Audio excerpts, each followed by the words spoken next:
And welcome to In-Game Chat for Saturday, January 4th, 2014. This is Season 8, Episode 1. I'm Scott.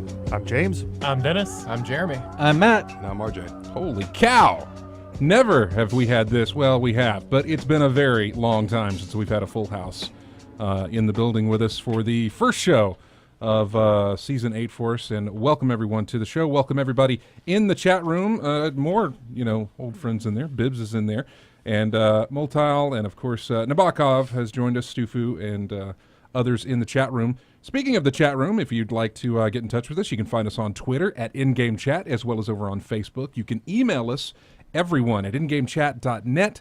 We're streaming the cam feed right now through Twitch, and you can find us there and join the chat room live while we broadcast and interact with, I think all of us in here has a way to chat in the room with you guys, so stop on in there, talk to us, we'll reply, we'll talk to you on the air as well. So there you go. Anyway, welcome to the show, the first of 2014 and the first of Season 8.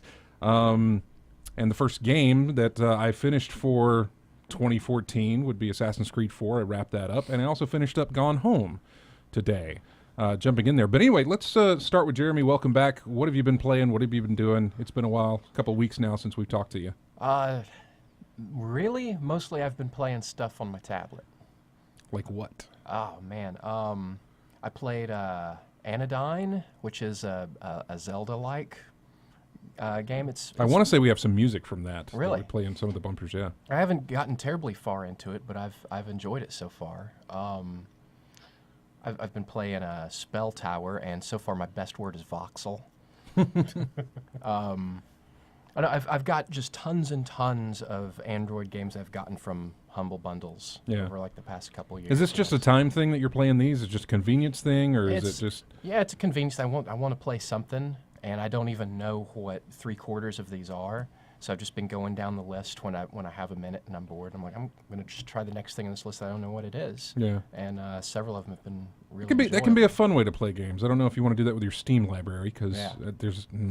I was looking over my entire library just the other night. I was going through, like I played Assassin's Creed 4. I put in ever how many hours, and I should have looked at that before we started the show, but I don't know, 40 some odd hours of Assassin's Creed 4, tons of time, and I'm like, okay, let me find a game I can do in like 3 hours. Let me just something I can do a sit down and be done, start it and finish it, and just to sit down. So I've installed Gone Home, and I played and finished that. I got Kentucky Route Zero on there, and a couple of smaller games that I can go through, but the games that I've been wanting to hit up and play and haven't gotten around. That Thomas Was Alone. Yeah. Is another one. You got around to playing that? Not yet. Oh, not yet. It's Okay. installed. It's on the list of just some little things to hit. Right.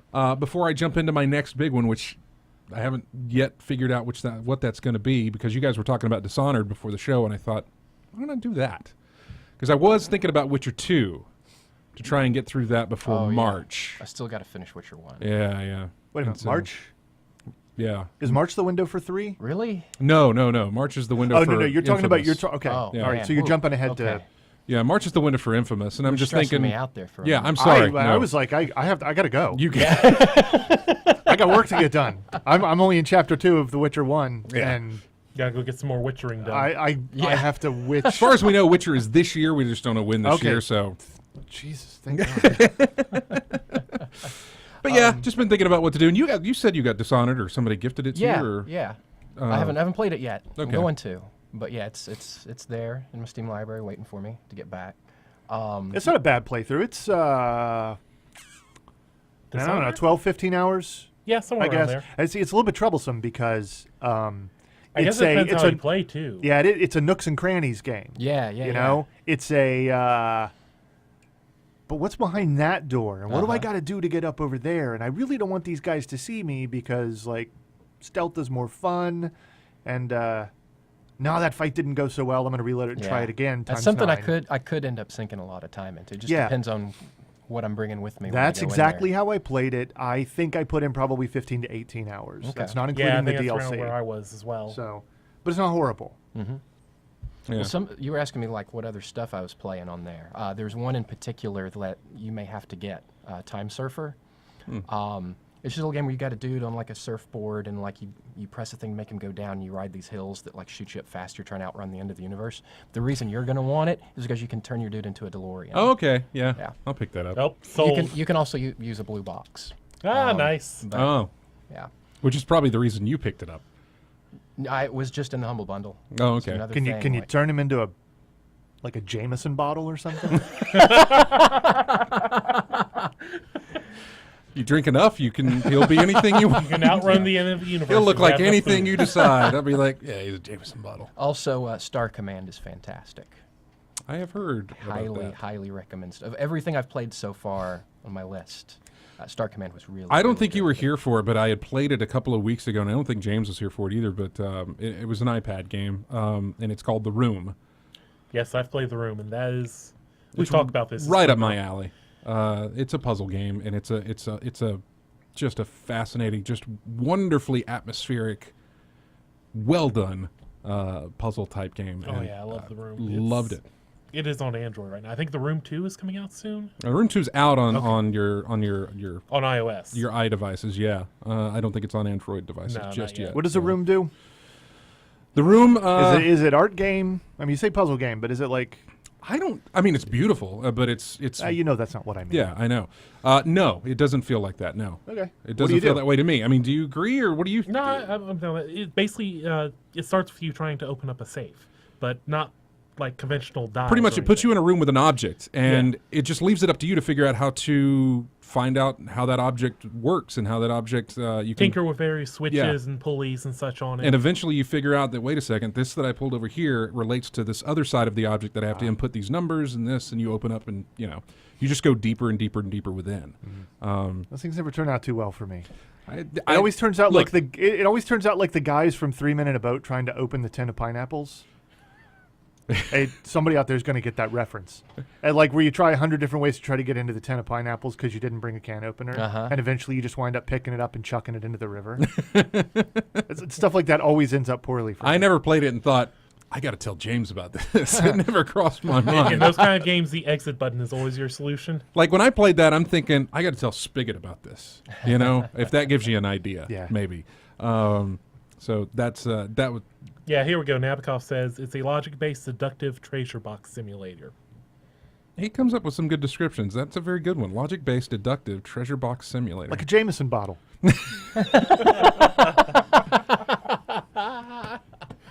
Perhaps. Like the second one. Yeah. And pretty much everything becomes a logic-based deduction, fumble, drop stuff puzzle. How does this thing work after a few? Dennis, what have you been doing? What have you been playing? Let's see. I just finished up season 2, episode 1 of Walking Dead. Which means you finished up your replay of season 1, obviously. Yes, I and finished- you played 400 days. Played through This would be 400 days, was this your which- first time? That was playing? my first time through 400 days. Yeah.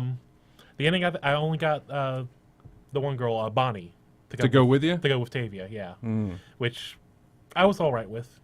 That's fine. Well, I mean, you don't know what effect it has on who stays with that camp. I mean, look, and who goes when I onwards. played it the first time, and I replayed that one a lot just because it was so quick that I could go through, and I was like, let me see what happens if I do this and this and this and this. So that was a fast one to play through. And the first playthrough that I did of it is going to be the one that I carry over into, and that was everybody except for one person. I can't at the moment remember who that was. Probably Vince, more than likely. Because I went and looked up exactly what triggers each one. Which one is Vince? Is he the convict? He's the convict. Okay. Because 3 of them can be affected by what Tavia says to them. Vince, I think, is solely based on what choice you make in his scenario, and Bonnie always goes with her no matter what. Right. So I got You got the default. I got the default. I got the one person who will always go with Yeah, her. I got everybody but one, and probably Vince is right. But I went through to see, because I discovered those things too. Was like, this guy is always going to go, depending on this decision right here in the game, whatever I make, he goes or stays. The little brother, I think, the little kid, Russell, I think. Russell, he was the wild card for me. I couldn't tell what it was that made him go or stay that I could remember. I think it's specifically mentioning if you mention That he might have family run there. a family there. Right. It's like that's what will get him to go Yeah. along. But anyway, so you got through 400 days, and Got 400 days, got into Walking Dead season 2. we 1, talked about a little bit about episode 1 last week, and you were here with us during that conversation. Did any of that stuff stick with you? Did it? Oh yeah, that's one way of putting it, because we talked about what behind spoiler, the entire thing with the animal. Right. As far as my choices, it was kind of interesting. I kind of expected what happened at the beginning to happen to the characters who come with you from season 1, along with Clementine. That did not surprise me overly. Mm-hmm. Well, not surprising, though. It's an excellent example of how Telltale is very good at leaving things hanging in the middle of the air. Yeah. You know what I'm saying? Like, what's her name? Girl with the tallest, the girl? Krista? Yeah, whatever. Like, I don't know. You because she's there and the beginning is what it is, right? I'm glad you're here, Dennis, because only you. There's her and the other guy, and then the events and what have you, and then you go forward, and it's like this much time, and you look at her, and I'm trying to avoid spoilers, obviously. Yeah. You look at her, and you're like, oh. Yeah, there's and a it's lot like, said, and just it's with just that scene. left hanging in the air. They absolutely know how to do that. They don't do it, I don't think, often enough, but every now and then they're able to put a certain turn on the scene and just leave you with a lot of really silent drama. And I like it, and it's a subtle thing, and you wonder always, are you going to come back to this? Are we going to revisit this particular piece of badness, or is this just 1 in 100 things I'm expecting, or that I expect to experience in this game that are going to leave me feeling pretty rotten inside? Directly having to kill an animal or something like that. That's unpleasant. But this other stuff is much more what you would expect from the world that they're in. So they do it. They do a really fine job of that very particular sort of thing. But do you agree with me then? Do you see what I think the problem is going to be? If you think about how the entire episode plays, Clementine, while slightly older, isn't old enough to really be moving through a world like this on her own. She will always need help, and she specifically talks about that. She tells some of the people she meets, I tried to pick good people and stay with them, and I got lucky, and that's all there is to it. I don't know how to build 4 more episodes of her sneaking around and getting lucky, and I don't know that I want to do that. Even near the end of the first season of The Walking Dead, Lee gets to go, berserk mode. He gets to do Wolverine a little bit, take a couple of cleavers or something and just start pounding his way through groups of zombies. Which that is a great sequence. No, it's excellent, and it's a different kind of landscape of gameplay that you got to see in season 1. You get to be a protector of someone else. You get to worry about your own person. You get to have sneaky times. You get to have puzzle-solving times. You get to do everything because he is as empowered as an adult would be. Clem is still a little girl, older, but still very, very young, and I don't know, given the way that these games are made, given the basic construction of the game world, I don't know that she's got what it takes as a character to be the player character for 4 more episodes. Well, you certainly can't have many fight sequences, because look at the ones that are in there. Unless you give her a gun, and notice she didn't fire a gun in that episode. Yeah, no, that's because she's a little girl. We don't want kids firing guns. That's my guess. I don't know that that's absolutely what they're going to do. She shoots one off in the first season because it wasn't you doing it. That's true. These little subtle differences, they make a difference in the minds of other people. And I would not be surprised if they don't have her doing that, if they don't necessarily want the player doing that. I also could be wrong because I don't know how you're supposed to go through 5 I'll say we have 4 more episodes without shooting a gun. But I mean, it's like every close-up melee situation it's a struggle. It's not a conflict. It is literally getting out of it by the skin of your teeth. Yeah. So I don't know. I feel a little bit odd about where they're going to go with it. Sticking with the Telltale talk, we'll jump over to RJ, who wrapped up Wolf Among Us. Right. On PS3. Yes, PS3. Yeah. How you're familiar with the fables that it's based off of? Is that correct? James told me about that one, and I picked up a graphic novel and read through it, and I found the game and started playing through chapter 1. Had a pretty good time with it. I've always liked the mystery novel aspect of the whole game, so I had a good time with it. Yeah, I mean, the choice I'm going to ask you is, after you're talking with Ichabod and you get the call from Toad, and you have the choice of either checking out whatever Toad wanted or going to check on the guy that you think probably is the killer. Prince Lawrence. Prince Lawrence, thank you. Which did you choose? I chose Toad.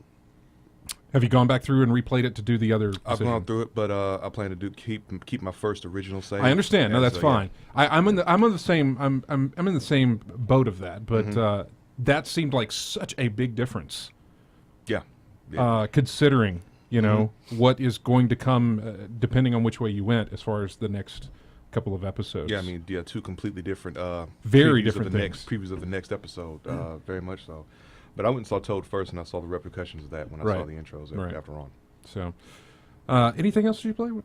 I finished off Grand Theft Auto 5. Finally finished the story mode on that one. Yeah. One thing I noticed is that all the other Grand Theft Autos I've played, I've always had that big climactic finish to the end of the story. And I found in this one kind of lackluster in comparison. I mean, kill one guy with each protagonist, and then take out 8 mercs and find the guy in the box. That's pretty much the end. That's pretty much all you have to go through. I can tell you, going through the other two choices for the ending of that were much better than that third choice. The weight of having to kill one of those other characters was infinitely better than the other, the hey, Death let's Wish. then Death Wish, Death which is Wish. basically, let's all get through, let's all get our happy ending type situation. I guess you could say, if that's the case. But coming up in the second hour, we got an email about our disappointments of 2013, and I think GTA 5 is going to pop up on a few people's lists in the room, perhaps. But we'll get to that in a minute. Matt, you're next. What's up? What you been doing? Playing Assassin's Creed 4. Okay. Been just trucking along on that one, doing a lot of the side missions, the assassin's contracts, and finding the treasures and animus fragments. So that's. Where are you at chapter-wise? I'm not sure exactly which chapter. Like, I know where in the game I am. I just saved the Queen. Have you got the diving bell? Yeah. Oh yeah. You're, Got the diving bell. So you're past chapter 6 at least. Okay. So Yeah, around there. gotcha. And James, what have you been playing? I don't know. Bunch of games. I know Bunch you've of been playing stuff. Assassin's Creed 4 because we've Yeah, talked a little about bit. that. I've been playing it a little bit Yeah, because it's stupid and I need to finish it because it's dumb because you bought and it. I hate it. I like it fine. Yeah. Is that the only thing? I you've like been- it fine. No, I play it whatever I feel like playing. Anything you want to talk about? Whatever you feel like playing? Let's see. He's been playing some Oh, you Bioshock Infinite, some Final Fantasy VII.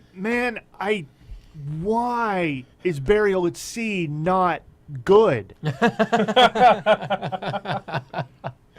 Really, that? Does this bad? No, belong in it- the disappointments of 2013 discussion? I mean, Oh. no. I mean, I suppose, right? Like, it's certainly. Yeah, I don't know. It's not very good. It's not bad. It's not actively some kind of bad thing.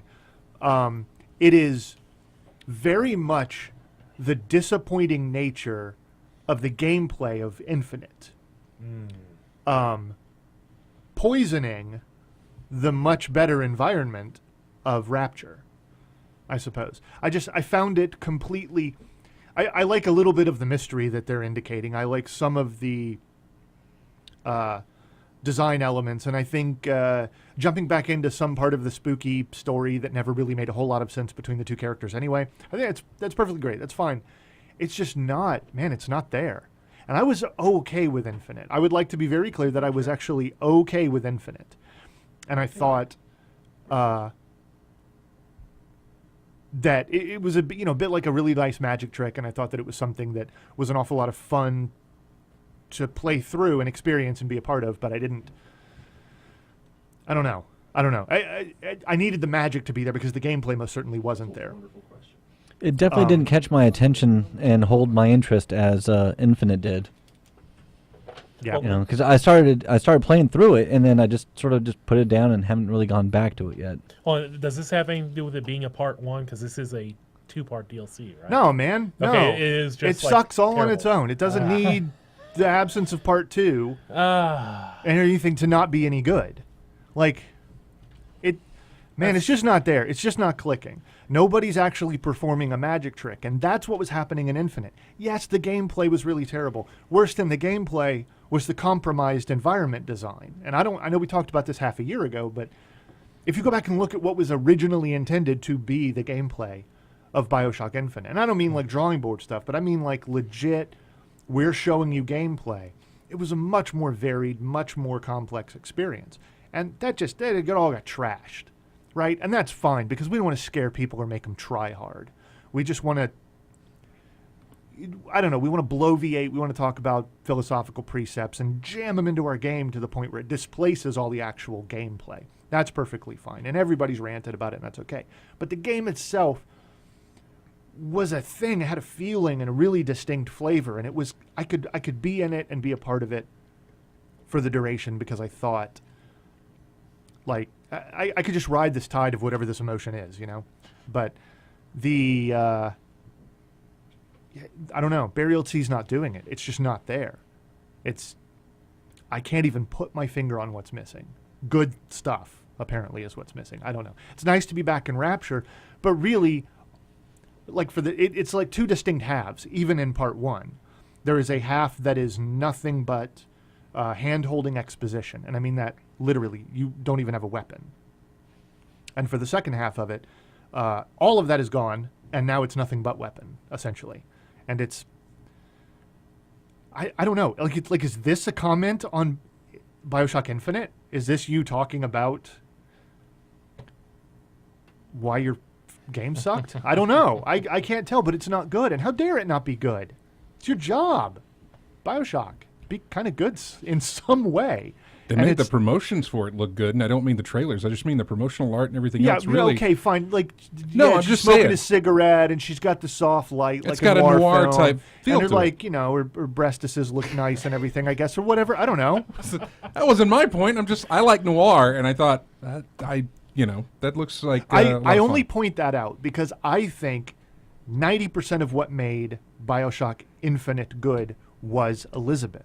Mm-hmm. I'm not saying as a sex object or as a protection object, although she lived strangely right in between the two, you know, object of desire for the player, object of protection for the player character, whatever.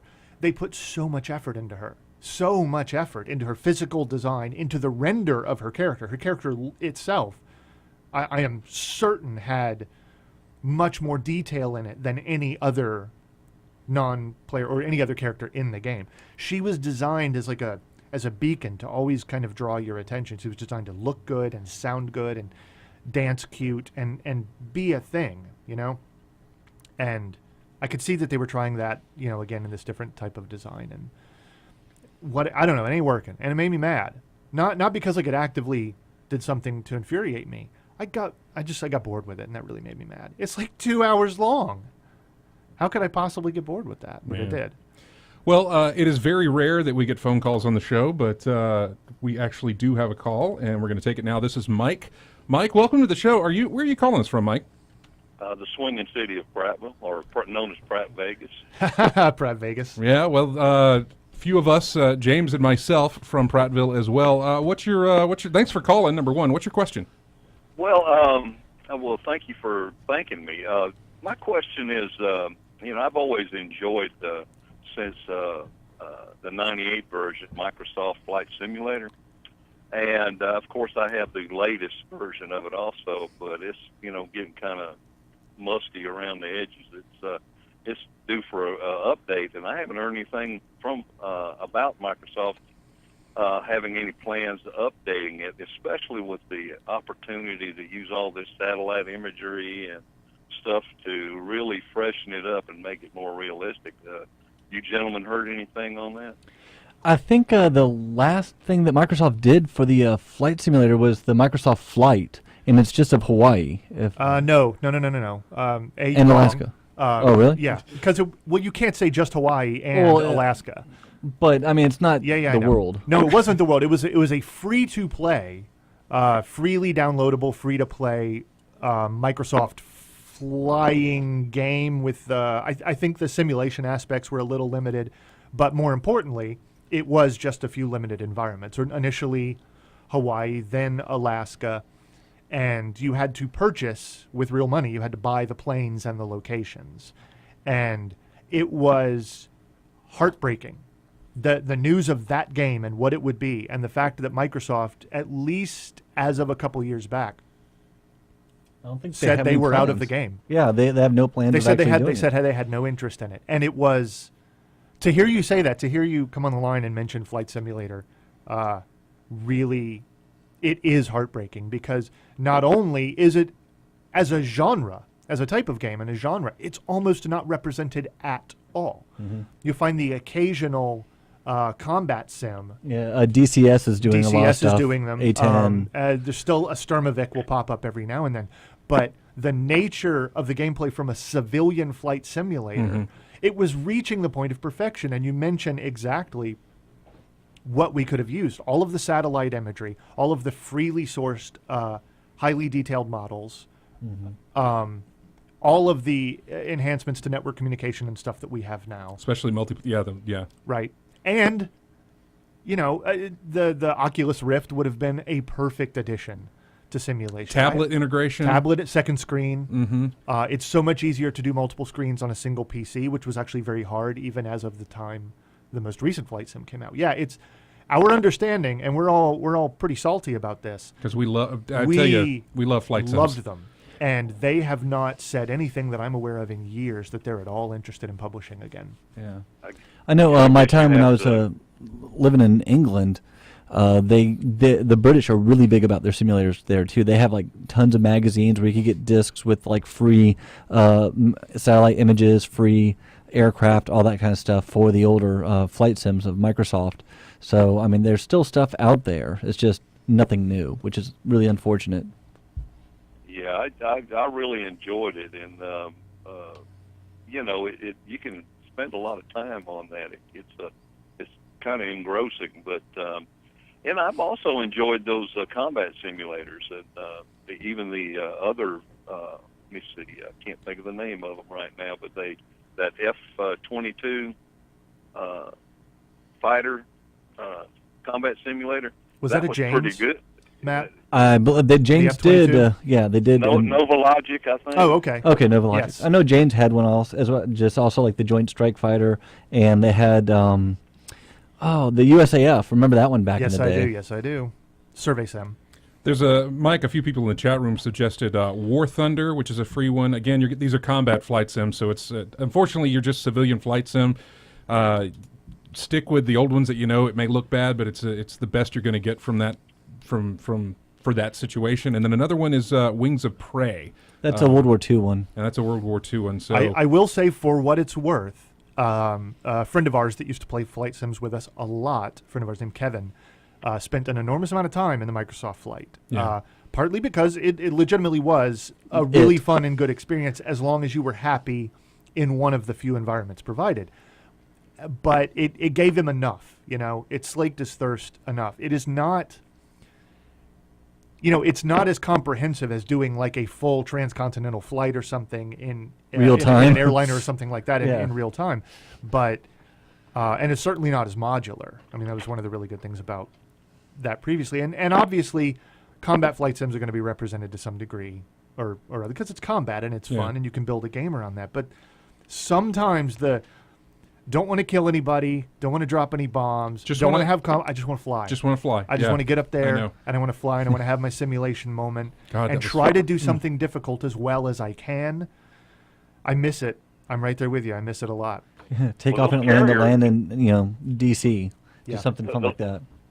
Those carrier landings got pretty difficult and pretty interesting. I don't know if you've ever tried those. Nope. But, I never tried those. I know after, how bad I am. never tried those after trying to do it in Top Gun on the NES. I was like, I am not landing on a carrier. Refueling in the air, not doing that either. I could never get past whatever level that was.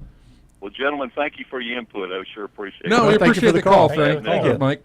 Thank you so much for the call, Mike. Didn't even give out the number, but here, 334-272-9228 if you want the number. We're going to take a break. When we come back, more of In-Game Chat in just a moment.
Welcome back to In-Game Chat. Listener Mike called into the show about flight sims, and we gave him our best answer before even doing any kind of looking up or research, and we did that during the break and found out that Microsoft has discontinued All kinds of They support. discontinued a free-to-play game, and you can't buy the things because of all the space they take up on shelves. Apparently, let's not sell the digital items that don't take up anything. Let's stop. Oh, for God's sake! It's making him angry. It's making him very angry. As well it should, man. You and I, we used to have conversations about, doing the flights over the weekend and stuff like that. I'm going to do a flight from here to here this week. I'm going to. Remember when we really got into it? There was this guy, a really long time ago. It was this guy on. Was it the Rs forums? One of the forums. It was the Rs gaming forums, right? And he posted something, and it was a trick. He was very clever. It was a trick. He looked like he had posted in the wrong forum, and he said I just had to do this, I just delivered. Man, how did he post it? He basically did an emergency delivery of an organ for a transplant, and it was this is about games. I don't know where you are, and so you clicked on the thread, and it was this kind of pictographic essay of flight sim where he created a scenario. and built a flight to fit that scenario. And this is just what he did, right? It was like a cat playing with yarn or something. Like the guy just made his own toys, his own story. He's like, I have this thing and I build my RPG moments around this thing, and he had just all of these scenarios that he would do, and it was just all this pictographic stuff of prep, takeoff, landing, the times that he had given himself to do it, and all the stuff. He played on full simulation, and it's on paper kind of the driest experience in the world, right? No exposition, no actual heart, got to be from point A to point B or anything like that, but it was wonderful. It was, and everybody in that, everyone who read that thread instantly went out and bought Flight Sim, whichever version it was. And I was like, man, I gotta have some of this. I gotta be a part of this. I don't know how to fly. I'm terrible at it, but it was really, really fantastic, and it was really good. And that thing, right? If there's a way to identify whatever that is, that non-conflict oriented, just really, really fun experience of engaging the game with your skills, trying to do something really, really good and trying to do something detail-oriented and difficult and trying to do it perfectly. I don't know. I miss it. It was actually really, really nice to just sit and chill with your flight sim for a while. It's terribly, terribly bad. And, I don't think flight was horrible overall. There's a lot to be said for flying around, in a seaplane around Hawaii. They've stopped supporting it, I guess, is what they've stopped doing. But I mean, right? It can't be. Is it still available? Can you still? I think if you own it, you can still play it. Oh wow! I think maybe. I don't know how that works. I don't know if they've turned the servers off, but apparently nothing is available for sale anymore. So, for all intents and purposes, it's gone. Yeah, which is interesting. It kind of leads into the other thing that happened this week was the Marvel Activision titles being pulled from Steam, Fallout being pulled. That was Fallout being pulled that's from a little Fallout's different. Fallout's a different story. That's a little Yeah. bit different. There was no ill will there. No. It's changed. This is the property changing hands Going from Interplay Interplay to Bethesda. to Bethesda. That's all it was. The old contracts are not valid anymore. Right, so it no one has necessarily- the rights to sell it. Exactly. It must fall off of the store. They must renegotiate rights and put it back up. It's all okay. I mean, it's still, legal foibles, right? So it sort of sucks, but but it's coming back. but it's it'll fine. Be, it'll be It's back. fine. It'll be back. Yeah. Whereas that's not the case with what the Marvel Activision stuff is. We don't know. Nobody's saying for sure exactly one way or another. It's just it's listed. That's why it was on sale during the holiday sale. While we had Deadpool and all that on sale. See, that's the weirdest thing, man. And that's it. That's all they're saying. Deadpool came out this year. Yeah, May of this year. I know. And so it's very hard to believe that that's a license issue. As far as really, you bought a license to last for 10 months. Yeah, I mean and what is it? Is Disney opening up their own digital storefront or something, or Oh man. No. Yeah, I had that I thought know, earlier today, and it's I kind of mean, like not quite ooh, video games, huh. but Dead Horse, who's been doing Star Wars comics forever, lost the rights, and now Disney's going to make Did you seriously say Dark Dead Horse. Said Sorry, Dead Horse. sorry, Dark Horse, who's been doing the Star Wars comics for forever, lost the rights, and Yeah, so but- Disney's going to Marvel with those now. Stop laughing at me. We'll start up a little indie company called Dead Horse Comics. Disney isn't going to Marvel. Well, Marvel is Disney. Yeah, but Yeah. I mean, Yeah. they're having their in-house do it. I mean, I wonder if they knew this was if Activision knew it was running out, why 6 months before release the game? 'Cause- I read a snippet somewhere. It was backed up by no fact whatsoever, and I didn't have time to fact check it. My understanding was, though, that the distribution rights or whatever caused this exact problem, the timer started running at the moment they acquired them for development, not necessarily. So regardless of whenever it came out, the clock had already been running. Okay. So even if it had only come out in November, Yeah. it doesn't matter. The clock would have run out when the clock ran out. Interesting. Not at the point it reaches market. I'm looking at Ghost Bear in the chat room. Exactly. All right, okay, we're all on the same page then about the dead horse. And we will continue to beat it. Dead horse, dead horse, dead horse. Anyway, goodness, you and I had, you mentioned Oculus Rift support for the flight Yeah. sim. We played around with that a little bit. Yes, we did. Oh man, I got barfy. Boy, howdy, did I have some trouble with that. Did you have some Jameson before you tried it out? No, I did not. Yes, I did. Sorry, I'd forgotten. I had a little bit. That's not the problem though, and it's not the movement stuff that's the problem. Everything it's something that makes me barfy no matter where it occurs. I felt like I was looking through a paper towel tube. The FOV was terrible, and because the entire experience is motion based, then that pitch, that distance from like what you perceive to be the pivot point to where your point of focus is it was just not. It was not good.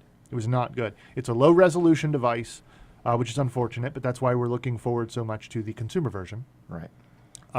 And a lot of the stuff developed for it doesn't have what I consider to be an appropriate FOV. I didn't like it. What game did you try it on? It was just the demos that bunch Scott had bunch of running. demo stuff. I mean, there was no Just designed to like show off. we didn't do show off any what it we didn't was. do any like main title type games that you might think. We didn't do TF2. No. We tried to do one of those reckless disregard for gravity ones. Yeah, we tried to do that and it wasn't working quite right. It was Yeah, the it kept controls were kinda resetting off. it kept resetting your center Yeah. strangely. And also jumping from one type of demonstration to another, the experiences are a little bit mixed. Your mind doesn't necessarily know how to handle each of those other things. But again, for me, it was field of view, point of view type of stuff. That's what really did it to me. Multal in the chat room asked a question. Do you not feel ill with bad FOV on a monitor? I No, feel he certainly does. horrible. That's what I'm saying. I feel horrible with a bad FOV on a monitor. Yeah. FOV is very essential. Now, if they fix the FOV and the resolution, how would you think something like this would work with like Mirror's Edge? I don't understand why you would ever want to play Mirror's Edge with something Yeah. like this. I really don't. I don't see how it. Okay. I don't necessarily see how it could be enhanced at all. I know we're just in the mood of talking about it, but something like a flight sim where my body, where the player character body, your position is relatively fixed, and the headset gives you the ability to look around within that environment. That's really, really good. But trying to displace the normal first-person shooter position, the head position, the field of view, I don't want to do that. I don't understand. I don't see any way that could be made better. So I absolutely would not want to play it with, on something like that. Most of the stuff that we tried out were environmental walk-around, look-around type situations, and one I think was like a coaster sim type situation, and those are the ones that we tried out. Which one was it that got to you? Coaster had a couple things in it that were weird. Yeah. But it was mostly, and see, this is exactly the thing. You would be forced into a different position, but your head wouldn't track kind of correctly with it, so it would kind of induce a bunch of weird feelings. But it was just kind of cumulative, over time. I mean, I can see the promise. I can definitely see the promise, but, man. It needs the right kind of software, and it needs to be a much nicer looking display, I think. And it will get the display. We're just not sure about the software part of things yet. That's Yeah. going to... It holds a lot of promise. Not quite there yet. Holds a lot of promise. It is fun to show off to people who've never, experienced this. Like, ooh, look what this thing does. Mike I had our buddy Mike come over the next day, and he was just enamored with it. Yeah. Loved it, and was just excited for it, and could not get over how it felt like he was in that environment type situation. And to do all that sort of stuff, and then gave it to his wife, and she could not handle Yeah. hardly that one demo that has nothing moving in it. You just move around or just look around. She couldn't do it. So, it's a device that obviously isn't going to be for everybody. So, on to other things new that we've tried out. You got a Vita last week on the show. I got a Vita. Synced it up to your PS4. You've done all the Yeah. I all that played stuff? some Assassin's Creed through it. I was surprised at how well it worked. Yeah. It controls, surprisingly well. It would not be my preferred method for interacting with a game like that, largely because I'm not 100% behind the fact that you're using the touchpad on the back for the 2 extra shoulder buttons.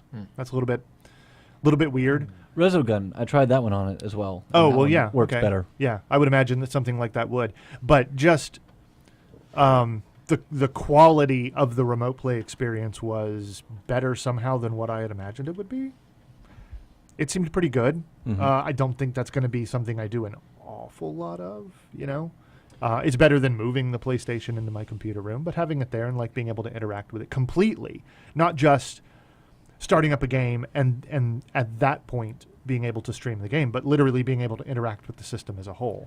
Now, I don't think very that nice. you could quite do this, but I think it would be great, like for Assassin's Creed, how, like on tablets, how you could do with the maps and stuff like that. If you could pull up that also on your Vita and have more integration with stuff like that. I think some as games a will second probably. screen. I think some. Basically, kind of have it like a Wii U tablet almost. Yeah, where you're still looking at your, but you could pull up information. I think or- some games may implement that in the future. This is launch, and True. None of these launch. I don't know how Killzone doesn't Killzone. I don't know. I can't remember, but I've still got it out, so yeah. I could probably try that, but I don't know what it does. That's specifically. another game on my list to get to in the little couple of months that we got here is to knock out Killzone. In the brief window. Yeah, the brief window that will go by faster than I think before March shows up, and I have Infamous, which honestly I have Infamous. That'll be play that, and then what? Then it's another wait for whatever else. However long, yeah. Exactly. So it's not even. Infamous is kind of just on that list to hit, and then it's let me get back to Witcher 2, or let me get back to whatever. What I think is that you're going to hit the end of the first calendar quarter, right? You're going to get Infamous, I think by that point, close to Titanfall. Really? Around that point in time. There's a couple other things out there. It's more than just Infamous in the next 3 months. But I think what we're going to see is a lot of the TBAs, a lot of the things that don't currently have a date. You're going to start getting dates. Yeah. You're going to find a few more things that are going to come in before the first half of the year, and then really see a lot of stuff start to fall into the last half of the year. At the moment, it just looks like a couple of things. But I think that once we get there, you're going to find that there's probably a little more to do than what you're expecting, which Yeah. is all the more reason to spend the next 2 months that are essentially dry. I know we don't like to talk about it all the time, but dealing with that backlog, identifying a few things, and getting them put to bed. Yeah. Speaking of which, Nab asked you about KR0. Yes, it is a video game. I own it. I have it in my Steam list. I understand that it is quite the thing. It's And, it's very I have- pretty sitting there on that list. And I in the have case. a significant amount of guilt for not having played it yet. I took the first step and installed it. So now it's there. Now I got Progress. Yeah, I know. Got to make that progress, and I think I will. Like I said, I put a number of really smaller titles on the install list and have them there to click on and say, you know what, I can sit down and put a couple hours in this, and I don't have to worry about the fact that, all right, I'm embarking on a very long journey that's going to take me, a good while to get through, such as Assassin's Creed did, and such as any game that kind of has that. Gone Home almost had that, because you want to talk about your nook and cranny game. Yeah. Yeah. I have that obsessive compulsive thing where it's like you almost want to run against the wall just holding the space bar to see if lights turn on, if this door opens, if this drawer opens, whatever, just to go through it and check every single little thing. It got to the point, it wasn't very far in, but I said, okay, I'm going to stop picking up soda cans. There's obviously nothing on these. I'm going to stop picking up 3-ring binders. There's nothing to do with these anymore. I'm going to pass over these. So, I bet your face lit up when that secret door opened. oh yeah, no. Well, took me forever to figure out that I had missed a room. Ah, yeah. Because I got done and I said, okay, what happens next? I walked around. I don't know. I don't know what this is or where am I going? And then I found a note somewhere. Mm-hmm. And it mentioned something, or I saw a room that's had a light off, because that's my rule. Is like if the lights on, turn the light on. We've been in that room. We're done. Mm-hmm. So then I found a light that was not turned on. Went in there and I was like, then man, the whole house opened up. Yep, you started opening up a lot more. Oh stuff. my God! So anyway, that was my time with Gone Home. That's I don't know. It's we tried to describe that. It's a very interactive story. Is kind of what that is. Even less so, I suppose, than maybe Walking Dead would be considered an interactive story type situation. Well, it's kind of like I said. Anybody who decried Walking Dead for being categorized as a game is going to hate Gone Home. Yeah. I mean, it is very much literally just going through a story, like going through a good book. You just happen to be in the role of one of the protagonists. Mm-hmm. Well, and the status of protagonist or deuteragonist or what have you. Very. Anyway, it tells us. Yeah. It just tells a story as you just experience the story as you find things that kind of unfold that story in clues. front of you. That's it, really. You get a nice little narration with very good voice acting, all things considered, for as small as this game is. Mm-hmm. But it took about, I don't know, 2.5 hours to go through. And I was very thorough. And for people who aren't thorough, it'll take you less than that. So yeah, but you also miss out on a lot of the finer details of like some of the other stuff story, like what's going on with your character's parents and such. Oh yeah, you know what? Some of that side stuff, yeah. Yeah, because there's I played through it and then I just kind of look up the wiki on it. And it's like, oh, I didn't see anything about this particular thing, but kind of makes sense with all the other stuff I found in here. Yeah, so got that Kentucky Route Zero, a game called Trauma that I bought a long time ago. That looks all kind of puzzly. A very old adventure game from the Adventure Company called Still Life that I'm gonna look into as well. Those are the guys who did Missing. Those are the guys that did Missing. Those are the guys that did Siberia. Mm-hmm. A lot of those walk into a room, click on things, put 2 and 2 together type situations, and solve puzzles, which those are the type of games that I enjoy. So. Anyway, when we come back, we're going to take a break. We're going to kick off our second hour and talk about... we got an email from Daniel Phelps, who writes to us a lot. And he wrote and wondered what our disappointments of 2013 would be. He figures we're getting asked, what are your favorites of 2013? He'd like to know what the disappointments of that year are. And we would like to know what yours are as well. So hit us up on Twitter or Facebook. You can join us in the chat room and launch them out there as well. But we'll kind of go over those in the next hour. We will be right back with more in-game chat in just a moment.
And welcome back to In-Game Chat.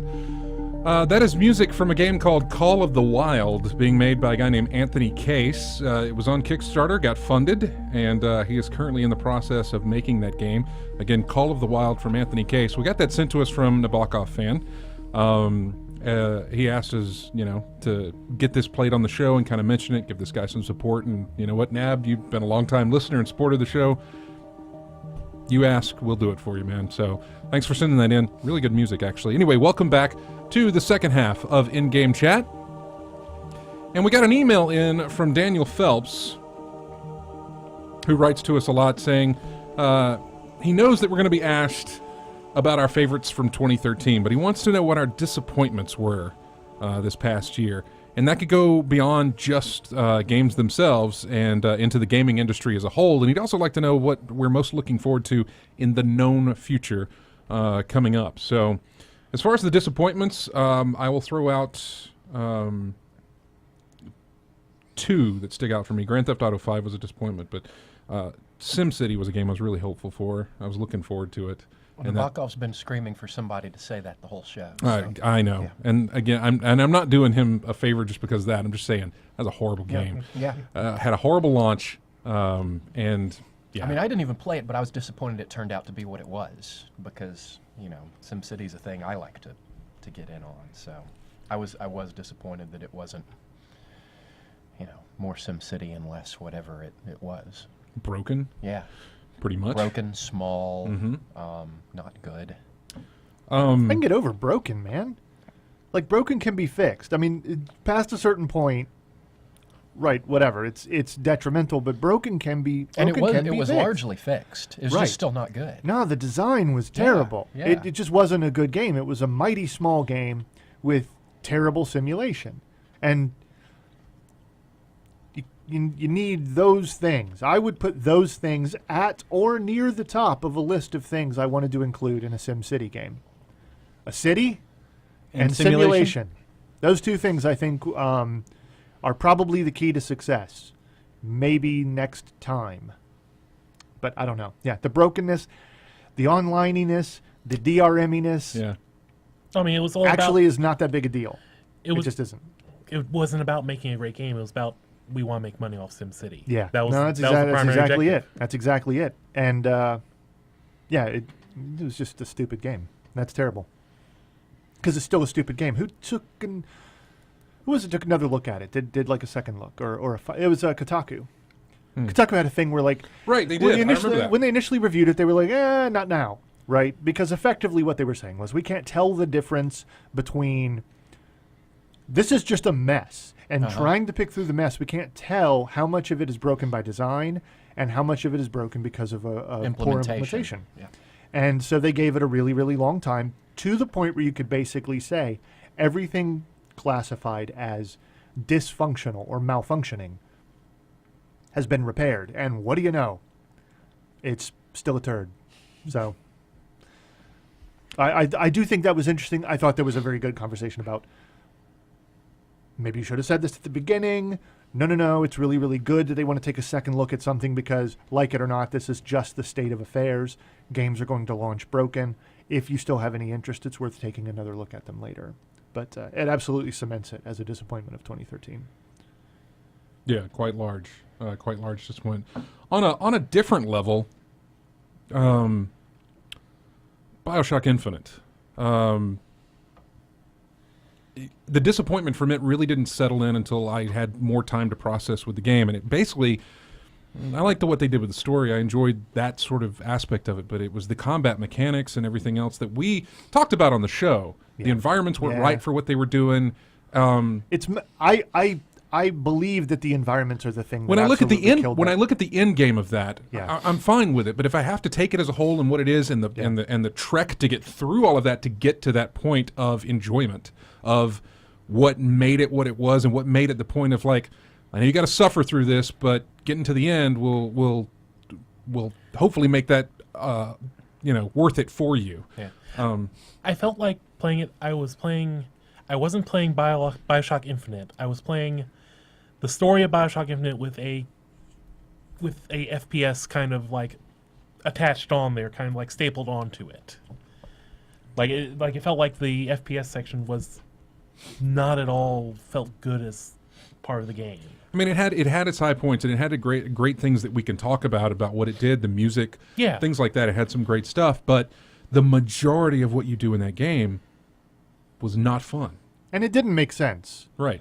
It didn't make sense, by the way. I'm not entirely stupid, like as a guy. The story did not make sense. I didn't just miss some key element that suddenly bound that narrative into a flawless arc. Like, it was crap. It was garbage. It was chopped up into a lot of pieces, thrown together however they could make it work with whatever assets they already had finalized, when they realized that their original encounter design and area design would probably hurt people's feelings. Now that completion percentages matter so much. Now that the idea of spending resources on a game that may not get really good reviews because it's too hard, right? Like they took all the challenge out of it. They took all the complexity out of it, and then tried to stitch together whatever was left. And it was a bit of a mess. It was precious in a way. It really, really was.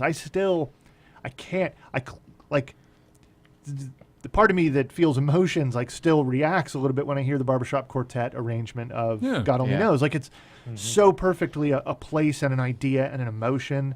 And I know that this is different for different people in the world, but it evokes certain emotional responses because of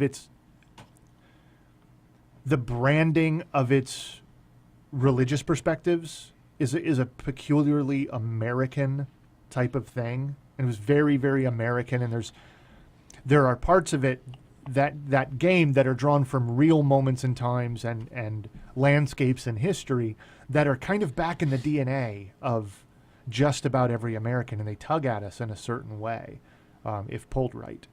And I can't imagine that affects everybody else in this, as much. So it was an emotional experience. It was definitely interesting. I didn't mind being there, but I look at it and I'm just like, God, what a mess. What a screw up, man. I don't know what your problem was. I don't know what happened. I don't know if the version that you could have released would have been better or worse. I can't say.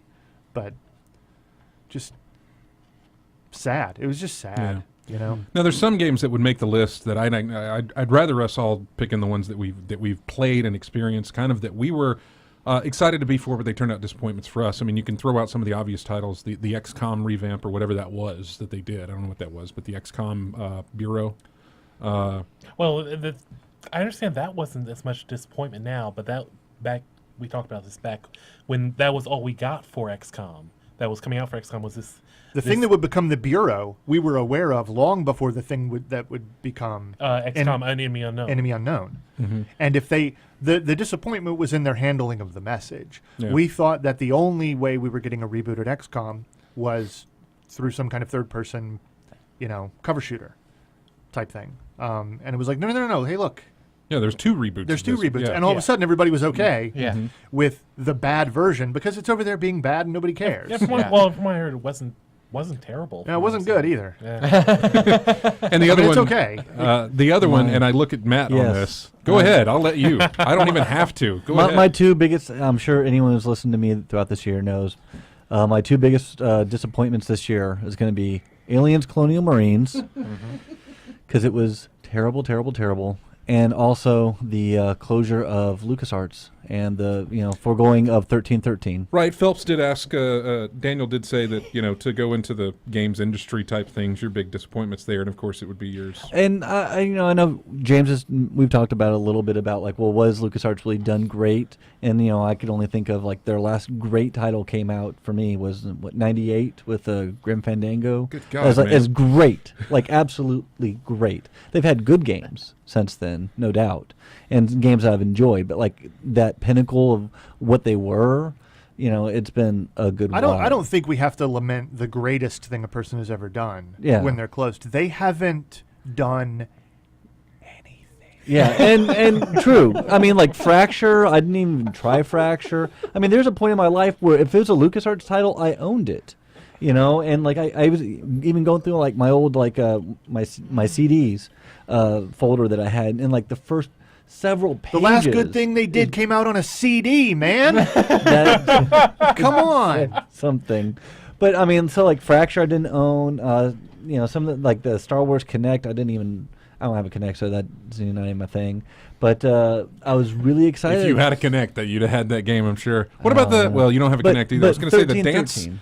dance game that had Star Wars. Well, that's part of the Star Wars Connect. I really like that game. I like what I think it's super. No. I wouldn't play it because you know why. You can't dance? Yeah, but I think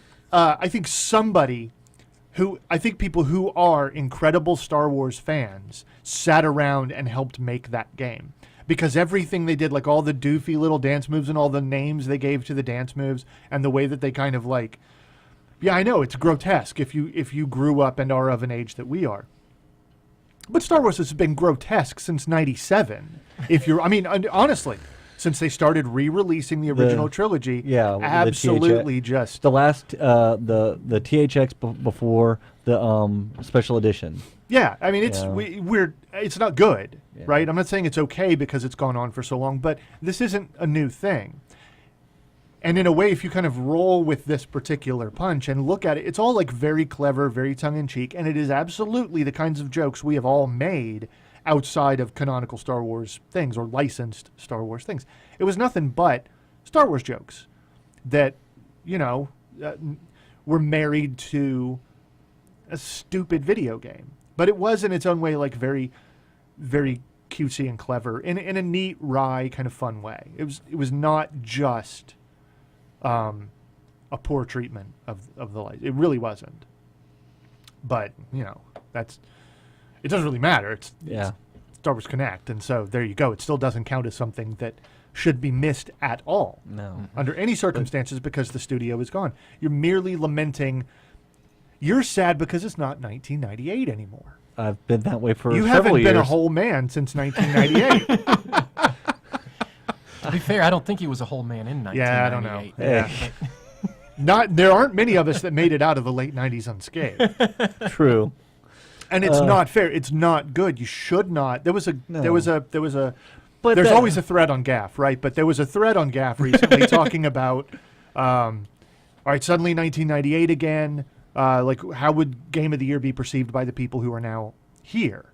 And I saw, like, the major schisms where people like, without a doubt, Ocarina of Time, without a doubt. And I'm like, Half-Life. Are you kidding me?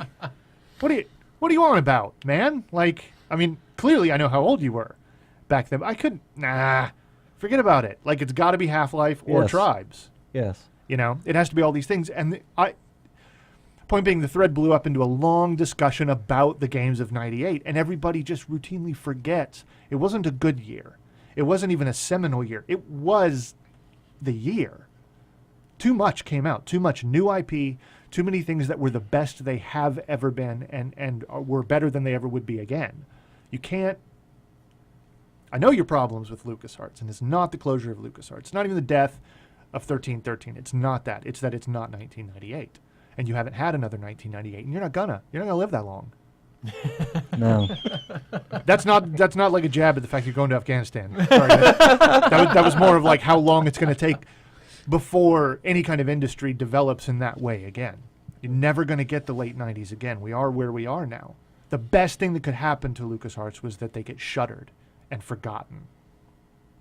We had a It's just- response. It's hard to hear, because Well, I'm a child of the past, I guess, You're and just a child. And get over it, man. It was a person born in 1998 can like drive now. You need to get over it.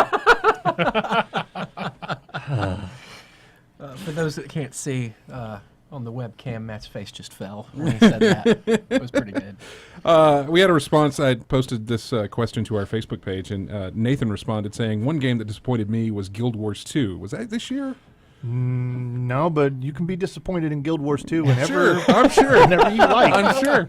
He says, not that it was a bad game, but something just felt it was missing. I did not enjoy its attempt to not quit being a normal MMO and not a full RPG. The other thing was, as much as gear grinds get annoying, I sort of missed it playing that game. I'm not saying it was a bad game again, just did not live up to what I was hoping for. That's exactly how I would say it. It's an MMO without a doubt. Mm-hmm.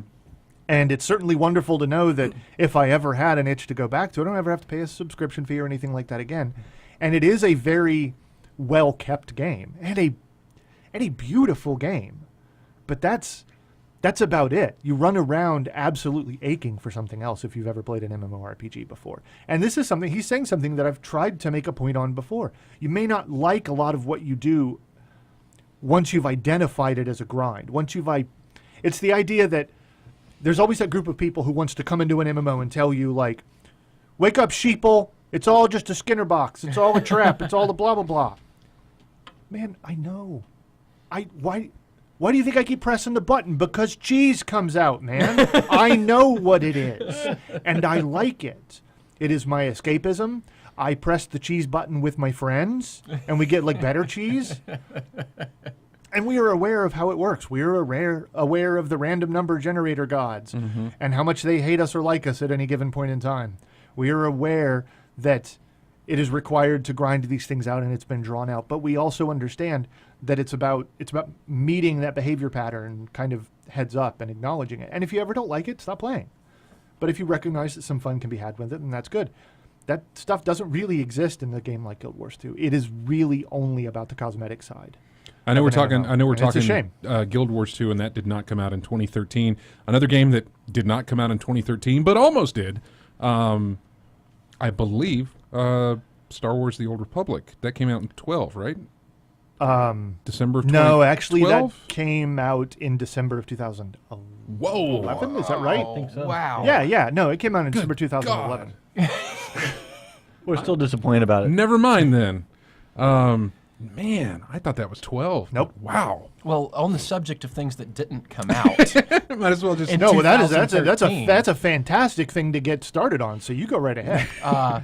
Watch Dogs did not come out in 2013, and I Right. was very disappointed about that. I think there's a lot of people who were disappointed about that. But see, and I got to tell you though, we all like hype. We like Yeah. whatever that is, and I'm not talking about blind hype. Again, much like the Skinner box, we meet a lot of these things. A lot of these things that are considered to be the evils in the industry. We all, and it's probably a function of our age and experience, we all meet them heads up. I understand it.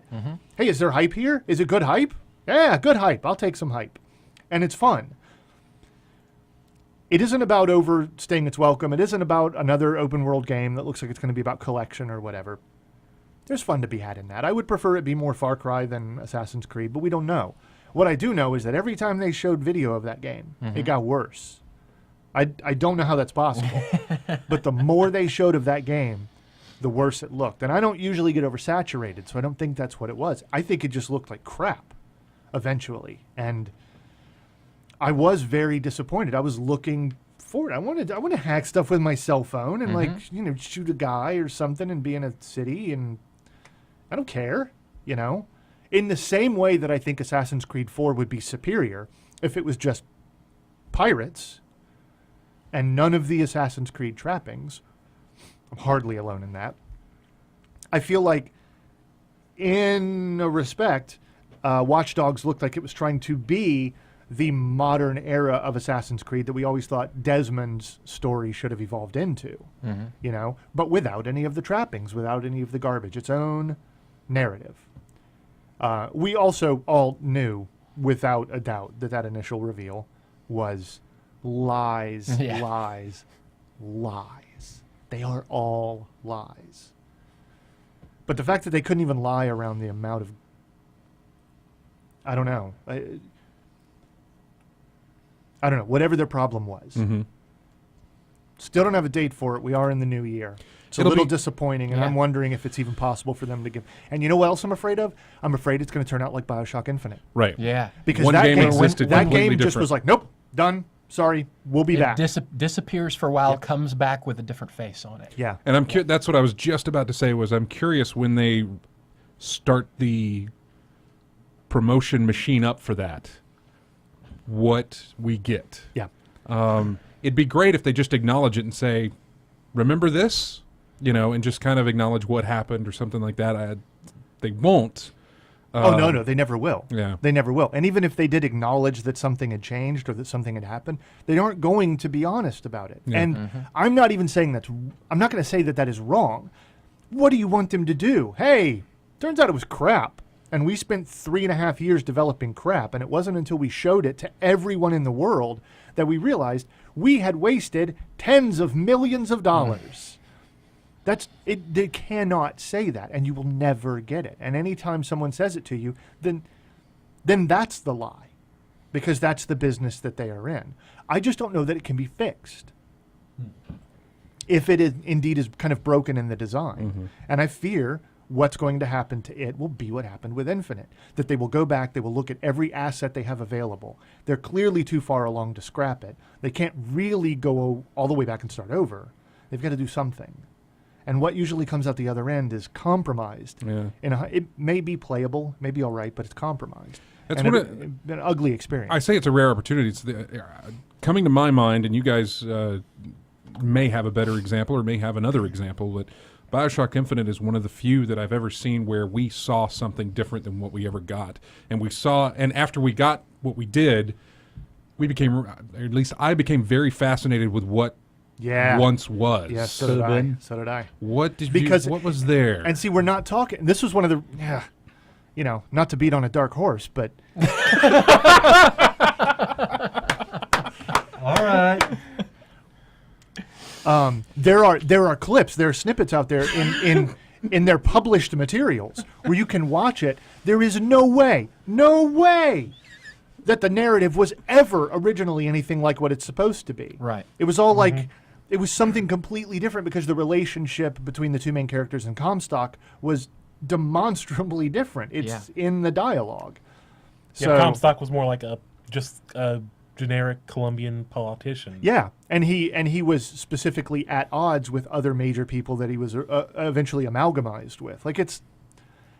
And it had problems, and She had different powers. Yeah, she had very different powers. She interacted with you completely differently, and what kills me, and I'm sorry, man. I get it. I get that things are not equal for everybody, but the only thing anybody out there who bothers to talk about what games mean could talk about was her boobs, man. That's it. That's all they could summon. That's the extent of their intellectual reach. Not talking about design, right? Because there's some bosoms thrust upward, like in the place here, and that's where all the photographs are, and that has to be the only thing we talk about. And I do get it. I do understand. But not even in any of the meaningful postmortems has anybody sat down and talked about this is what's wrong with why the industry works the way it does. Because in one end go good intentions. Out the other end comes like a mangled, weird corpse. It's like one of those things where people make plush toy versions of what a child drew, and it's a horrible, freakish nightmare. That's what's coming out the other end, and it's largely because of reasons like this, because the design is so terribly compromised because of the costs of the business and everything else, No wonder they stick boobs on everything. They're just hoping you won't see past them, and it worked. Well, we're going to take a break real quick. You agree with us? You disagree with us? You got some more to add to it? You can chime in the chat room or on Facebook. You can send us a tweet or an email real quick, or you can call us 334-272-9228. We'll be back with more of this discussion here in just a moment on In-Game Chat.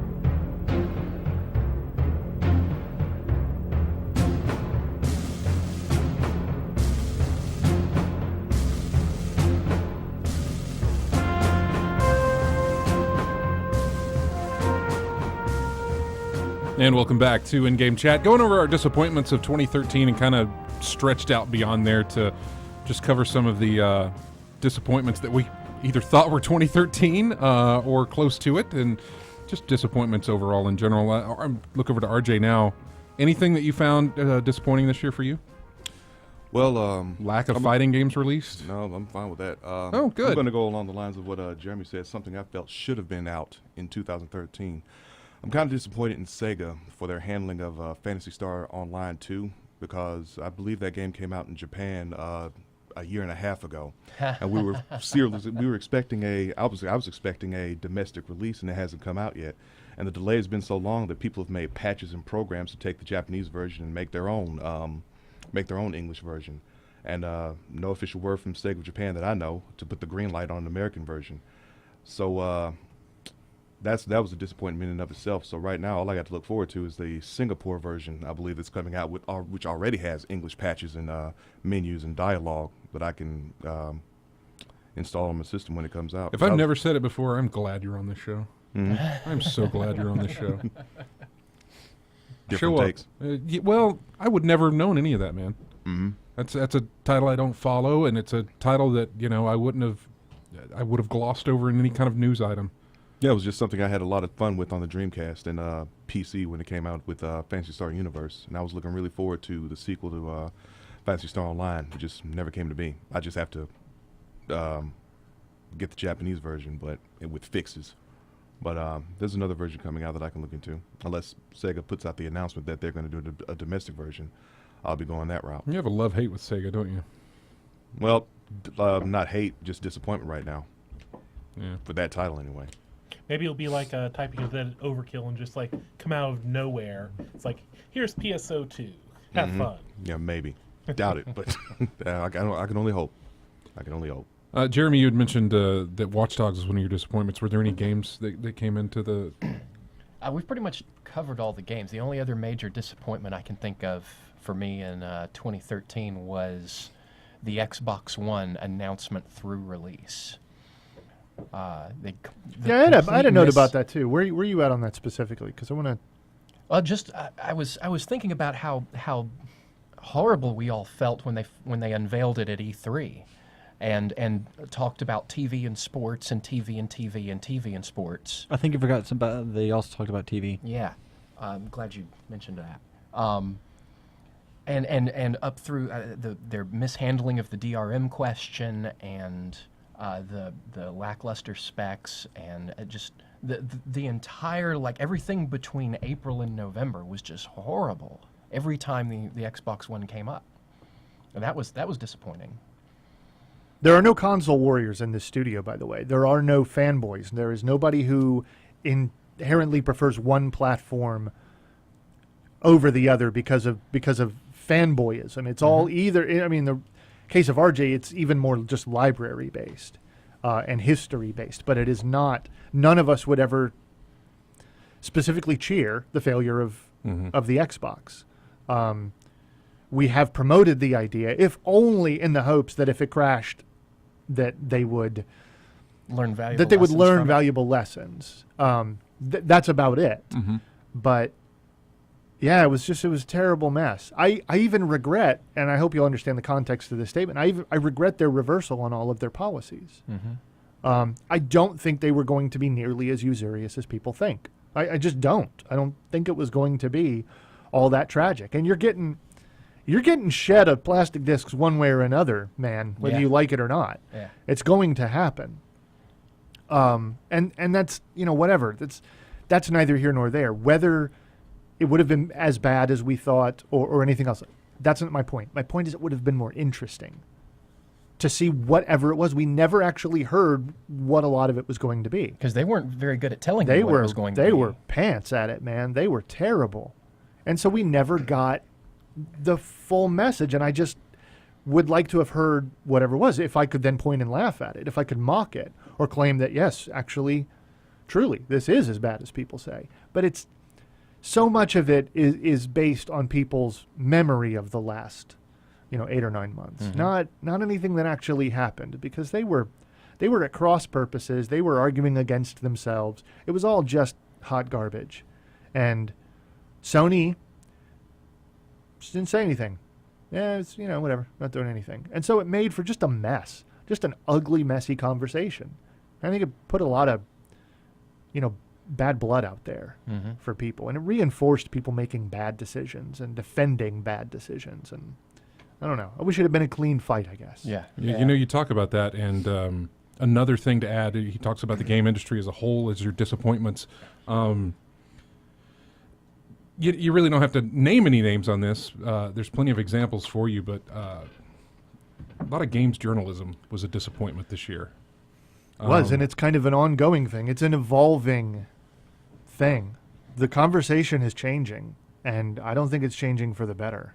Yeah. I really don't. I think it has gotten deeply cynical in some corners, and I think it's out of its depth in others. I think games journalism doesn't know where it is at the moment, whether they should be actively representing the interests of readers, which is impossible financially, or burrowing in and just committing to the interests of their sponsors, which is not going to keep them around for very long. No. And they've took a beating as well, because the people that participate on YouTube have had an awful hard time in the last few months. Right.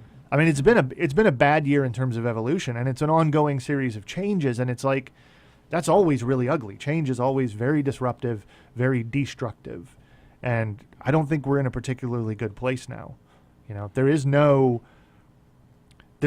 like, Rockefeller money that's going to come along and establish a journalistic point of view, a journalistic outlet to provide pure journalism about the games industry.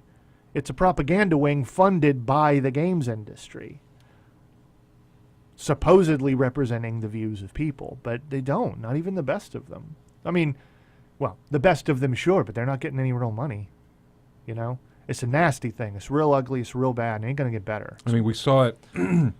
We saw a lot of flare up with SimCity when that released, as far as the journalistic part of things and what was going on there. We saw it again with the Xbox One initial reveal, when people defended Microsoft's stance on what they were doing, or didn't have any kind of question of that. We saw it again in the 720p 1080p situation as well, when it was kind of ignored that had any implication as to this is better or that is better or anything like that. And it wasn't just ignored. They were at times mocking people who thought that it was an important conversation. Mocking, to have. that's a given. Yeah. they're gonna mock their audience. Yeah, like, oh, it doesn't matter. Both games look fine. It's about the gameplay. It's not about how pretty it looks.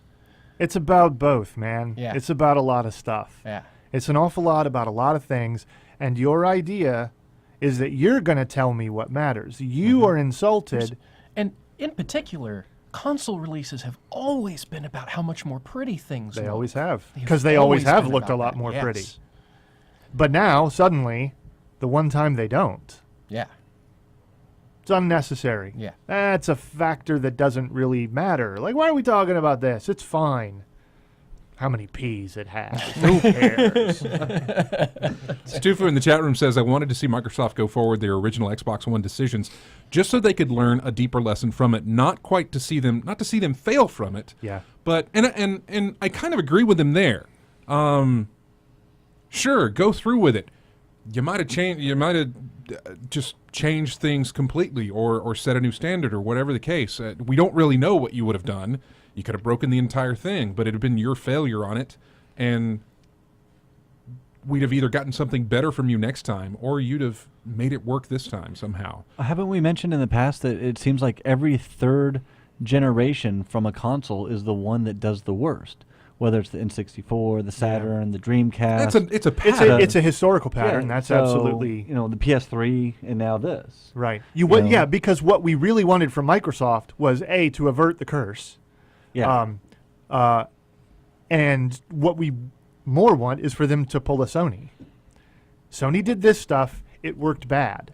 Then they changed learned. everything about it, and now it's working good. If you could do that, please, that would be wonderful. Thank you very much. Signed, people who play games and love them. And we're not there yet. I think really what we've got are systems that are okay, but they're unoffensive. They didn't try anything hard enough to be offensive. They didn't try hard enough to fail significantly. The machines aren't good enough. They aren't aggressive enough. They aren't powerful enough. They aren't feature-rich enough, and they're not trying anything particularly new or interesting that hasn't already been done better elsewhere years back. So how could you fail? I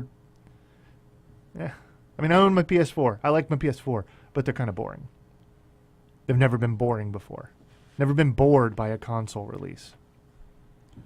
Fascinating modern answer. Dennis, I look to you. Disappointments for 2013. Is that a sigh because there's so many? No.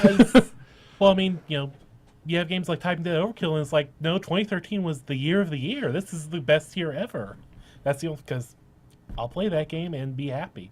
But no, as far as disappointments, in all seriousness, I wish there were more, not necessarily good games, but like games that I would be excited about on the Wii U. There's that's a good thing to be disappointed about, is that you don't have a lot to be excited for on the Wii U. Well, I mean, there's good games. It's just that you personally, I say. Yeah, there's just nothing on there that's like, I really hate that I don't own this game. Or it's kind of like, I could miss out on that. That's a good point. I'm in the same boat for my 3DS. Which, by the way, I know A Link Between Worlds, I think, is probably a great one, but you're picking one out of a lot. It's like a lot. And it's like, okay, good. I got to own this for that one release every year. Maybe even that. Yeah, it was like PSP had Kingdom Hearts come out, and it's like, that's the only game I was ever interested in on the original PSP. And that's it. Yeah. There was nothing else really calling me, or whatever there was I could get on another system.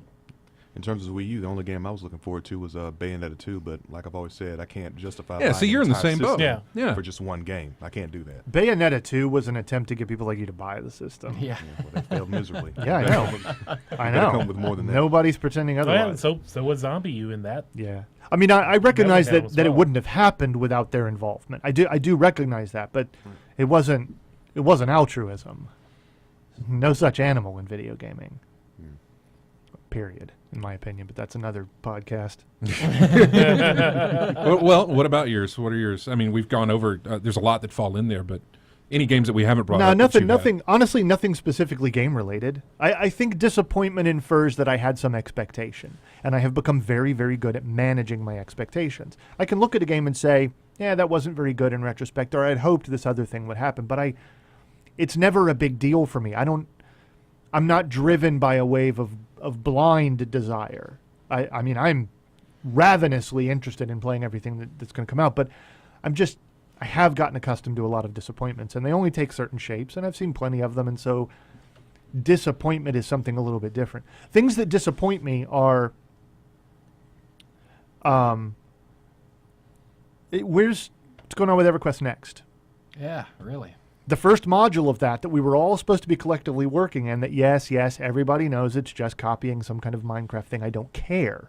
It was being used to source all of the world material in the eventual game's release. And we were promised in no uncertain terms that would be out and available at the end of this year. That module. That's right. That free-to-play module would be available at the end of 2013. God, what was it called? I can't remember. But yeah, I know what you're saying. Where is it? Nope, we have to shut up now because we spent too much time talking and not enough time thinking and working. We got ahead of our message. We are slaves to the date like everyone else, so we had to show up, make an announcement, fill it with garbage lies, and then disappear. So that's great. That's great. Where is that? Where's Mantle? Mm-hmm. Where's Mantle? Where's my Mantle API? I was supposed to see that by Christmas. What happened to it? I mean, clearly it's been pushed back, but no conversation, no talking about it, only bloviating, promises, garbage, all the rest of it. I would frankly really, really like for people to stop even trying to communicate if they cannot follow through at all. If they can't touch base, if they can't get back to us, if anything. It's perpetual, it's been ongoing. But it probably upsets me more than anything else that's happening in the industry right now. It just keeps that wheel keeps spinning. Basically, it's cyclical. Yeah, it's always going to be that way. It's always going to happen. You're always going to have moments where a game gets hyped beyond what it should be. You're always going to have lies, like Watch Dogs. But see, I feel a little bit better about something like that, or something like even this is going to sound weird. Battlefield 4. I don't think DICE and EA are incapable of putting out a good game that isn't broken. I think their problem is that they have already decided, regardless of where the game is in development, that it is hitting a date. It will be out on this day. And you will do absolutely everything to stitch it together, stand it up on 2 feet, and shove it out the door. and we'll worry about how long it can move along later. Right. I even understand that part of the thing, but you are under no such obligation where announcements and promises of things that don't even have release dates yet are concerned. So why? Why do you persist in this? Why? Frankly, I think they don't have, I don't know, I don't think they care about the games. So you want to go This to is what E3 this year? Being at E3 would... If I'm in a mood like this when we go to E3, I will probably be given the bum's rush and tossed out. One other thing that disappointed me kind of this year was the fact that out of the 4 games that I backed on Kickstarter, only one of them come through so far. I'm still waiting on Broken Age. That was supposed to come out, in the beginning of this year. I know Star Citizen's not, that one I had coming no. out. Well, It'll come out. eventually, I mean, it's not like the game was due out this year, but they've already Yeah. fallen way behind. They've fallen in way their behind, ability to deliver. Yeah. Wasteland 2, at least the I have they're doing open beta right now, and so at least that one's getting close. But just the Broken Sword, that's the only one that came out of the ones that were supposed to be out earlier this year. So that was kind of disappointing for me. I think especially Broken Age, just because I was expecting them to reach a time more on that one, but still waiting. Half-Life 3 is still not out either. Yeah, well, I'm not even going to that. I ain't letting Valve off. I know they haven't done anything. They don't talk about it, and they don't... I think they're working more on Left 4 Dead 3 than Half-Life. They're working on Left 4 Dead 3, so they're working more on Left 4 Dead 3 than Half-Life. Yes. Then Ricochet, too. Yeah. Anyway. Just to switch gears a bit and go into, something that, I'm extremely excited about and that kind of proud of, I guess I should say, is... Yeah, you bought a new car, dude. We know. It's not that. It's not that, actually. It's not that. It's us being back on the radio. Oh, yeah. Yeah, that's all right. At that point where it was like, it's do or die. We're either doing it or we're not doing it anymore. Yeah. And we're back on the radio, and we're doing it for a year. Got to show up every week. Got to keep it under 2 hours. Yeah, and... 2 things we were really, really kind of bad at last time. It was, that was... that didn't work out so well. I mean, we would skip entire months. It's like, oh, we got Thanksgiving coming up. Nobody's gonna show up for that. We might as well, and then it would be January before we'd come back and do a show again. So I'm glad that we're back on the air. I'm glad we got Twitch that we do, and I know we don't utilize it enough. We're gonna try and change that's in the that. resolution category. Don't even start. That is so. And we're appreciative of everybody in the chat room and everybody that listens, however you do listen to the show. We're really appreciative of you guys. And the support that you guys give as well is just unbelievable. I get comments on purchases that I make on Steam from people who listen to the show and know that, hey, it's great, you bought all these games. We're never going to hear about them, aren't we?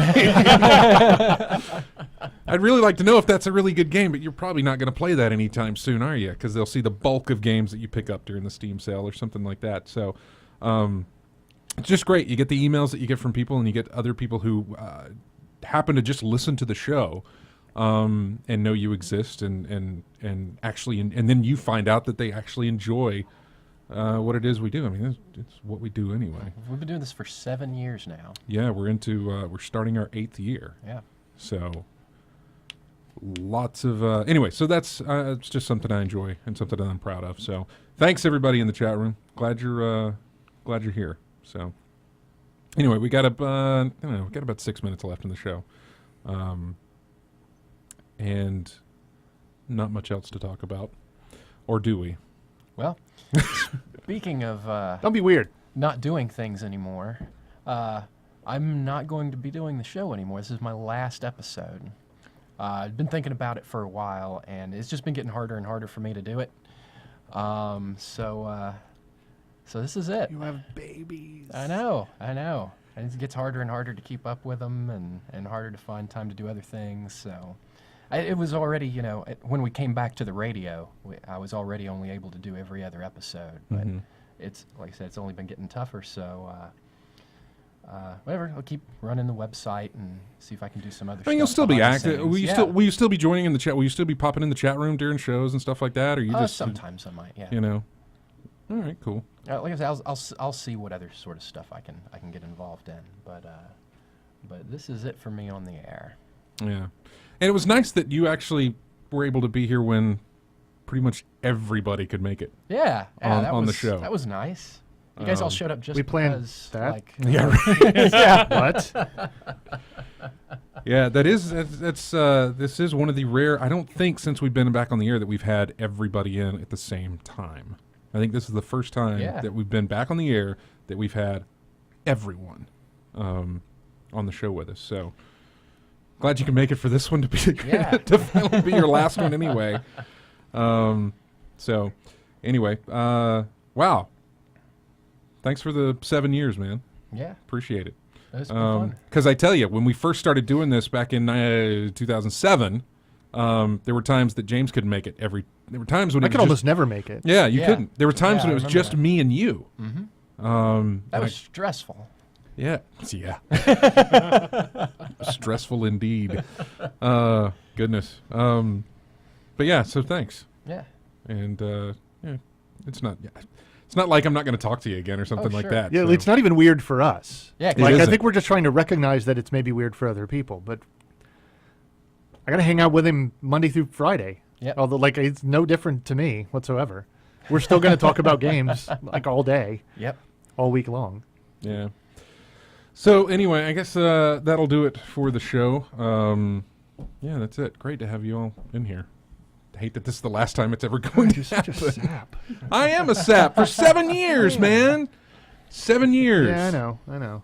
So And then he'll drive off in his new car. yeah, and I'll be over it very quickly.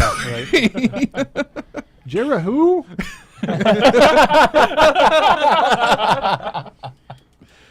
All right, well, that'll do it for us. Thanks, everybody, for joining us in the chat room, as well as everybody listening on the stream, or everybody who's listening on the radios. Mike from Prattville, thanks for calling in. Really appreciate you guys. Don't forget to join us on Twitter, Facebook. You can find our forums at colonyofgamers.com. Subscribe to our YouTube channel. And if you're on Steam, we've got a Steam group you can join up with over there and play games with us and other listeners. So thanks, everybody, for joining us. We will see you next Saturday.